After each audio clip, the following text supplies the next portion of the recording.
Welcome back, fans, to the ECHL Insider. I'm your host, Garrett Hunter.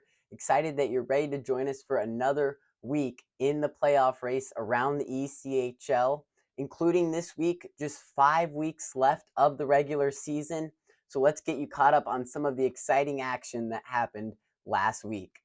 Well, the Tulsa Oilers had a astounding 6-0 win over their rivals, the Allen Americans, last week.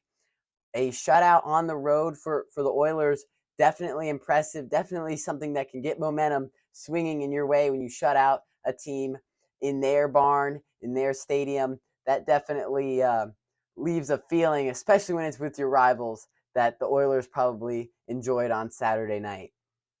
Also, the South Carolina Stingrays and Savannah Ghost Pirates played a wild game Saturday night with the Stingrays up 3-0. The Savannah Ghost Pirates rallied in the third period to tie the game at 3, and then with 9/10 of a second left in the third period, put home the game-winning goal under a second left and a 4-3 victory for the Ghost Pirates. What a crowd reaction. Loved seeing that from the End Market Arena, Savannah Ghost Pirates fans.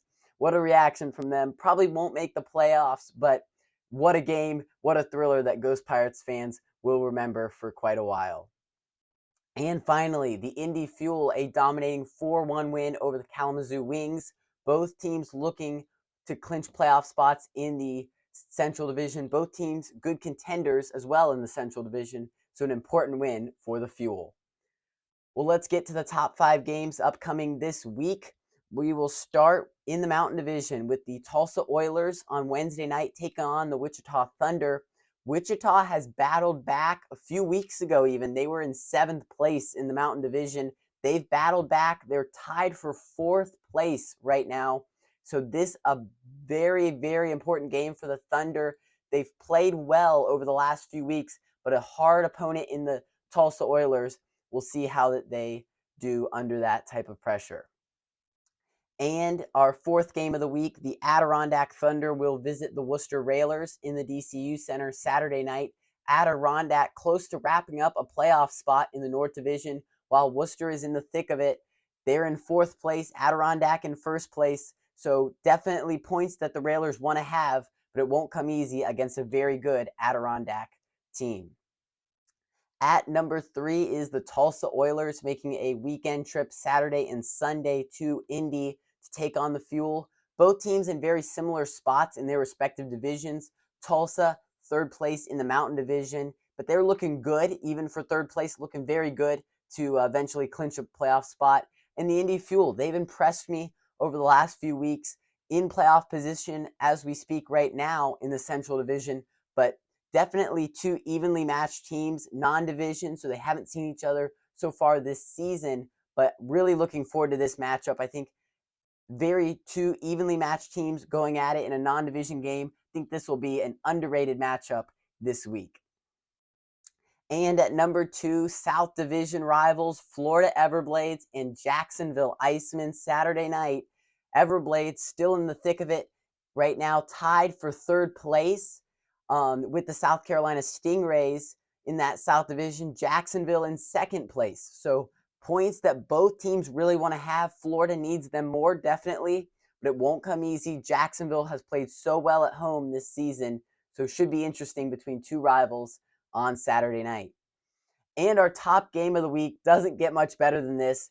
Number 1 in the Central Division, Toledo Walleye. Number 1 in the South Division, Greenville Swamp Rabbits. They'll do it twice, Friday and Saturday.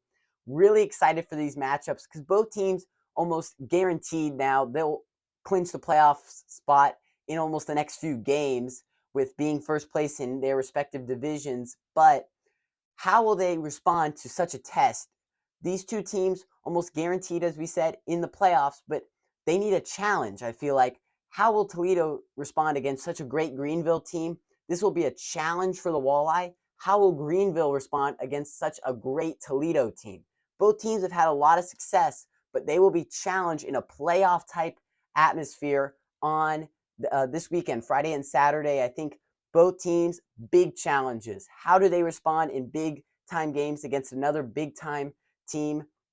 Really excited to see this, and we will let you know the scores from these games next week in our episode. Well, that will conclude this week's episode. Now, our fight of the week.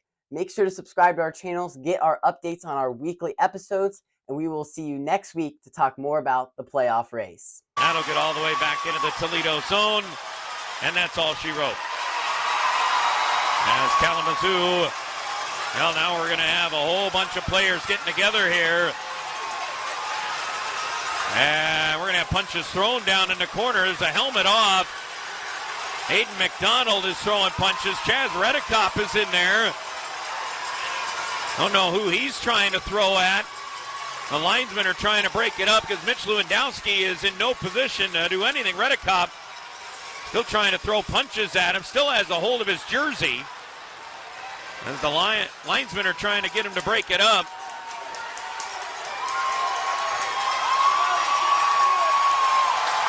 And